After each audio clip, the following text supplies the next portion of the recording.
Viral guys, ternyata beginilah cara mengobati orang sudah lama terkena santet. Pria ini bagikan caranya. Banyak yang belum tahu cara mengobati orang yang sudah terkena teluh dan santet. Yang teluh dan santetnya itu sudah bertahun-tahun merasuk ke dalam tubuh atau diri seseorang dan sudah bertahun-tahun susah disembuhkan. Terus caranya gimana bang? Nah, yang pertama teman-teman harus siapkan air di dalam bak seperti ini ya. Berikutnya siapkan daun bidara. Ini daun tumbuhan bidara ya. Ini diambil sebanyak 7 lembar. 1, 2, 3, 4, 5, 6, 7. Harus 7 lembar ya, tidak boleh kurang dan tidak boleh lebih. Berikutnya daun sirih 7 lembar. Ini untuk hitungan ataupun ukuran tidak boleh kurang dan tidak boleh lebih ya. Selanjutnya siapkan garam seperti ini.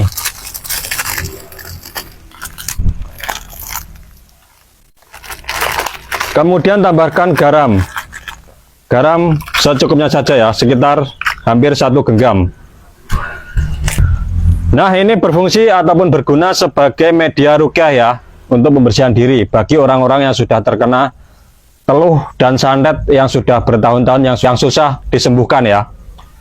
Nah, untuk metode ataupun cara pemakaiannya jadi seperti ini, saya jelaskan.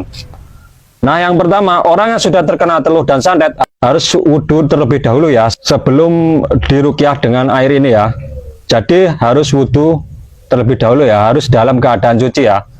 Jadi untuk cara penggunaannya, yang pertama, setelah kita berwudhu, itu diwajibkan membaca yang pertama surat Al-Fatihah 1 kali, kemudian surat Al-Ikhlas 3 kali, Al-Falaq 3 kali, dan Anas 3 kali, kemudian yang terakhir ayat kursi 1 kali. Kemudian setelah itu, setelah membaca ayat-ayat tersebut, itu lalu ditiupkan ke dalam air ini sebanyak 3 kali.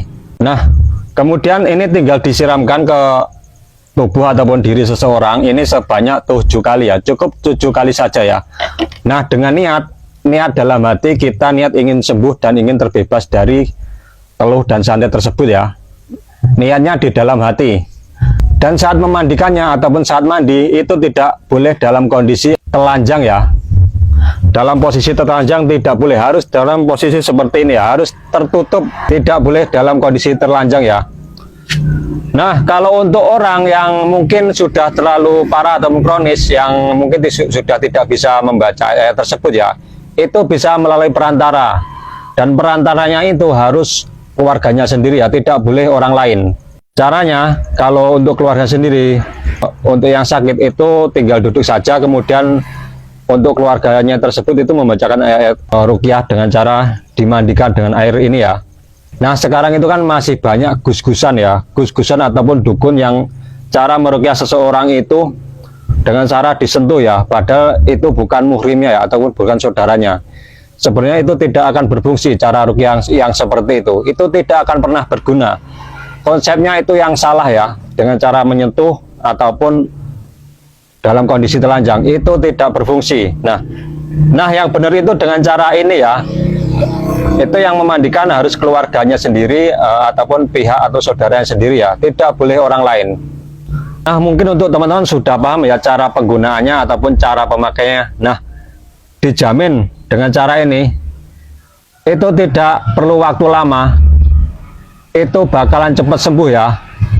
Dan usahakan ketika menggunakan metode ini dilakukan pada hari Senin dan malam Jumat ya. Boleh hari lain, tapi itu hari Senin dan malam Jumat itu adalah hari yang paling bagus untuk melakukan media ruqyah seperti ini ya. Nah teman-teman, jadi benda ini ataupun daun bidara, daun sirih, dan garam ataupun media ini ya, ini hanya sebagai wasilah ataupun perantara ya. Karena segala sesuatu itu karena Allah ya.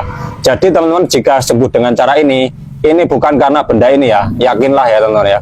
Itu semua karena Allah ya.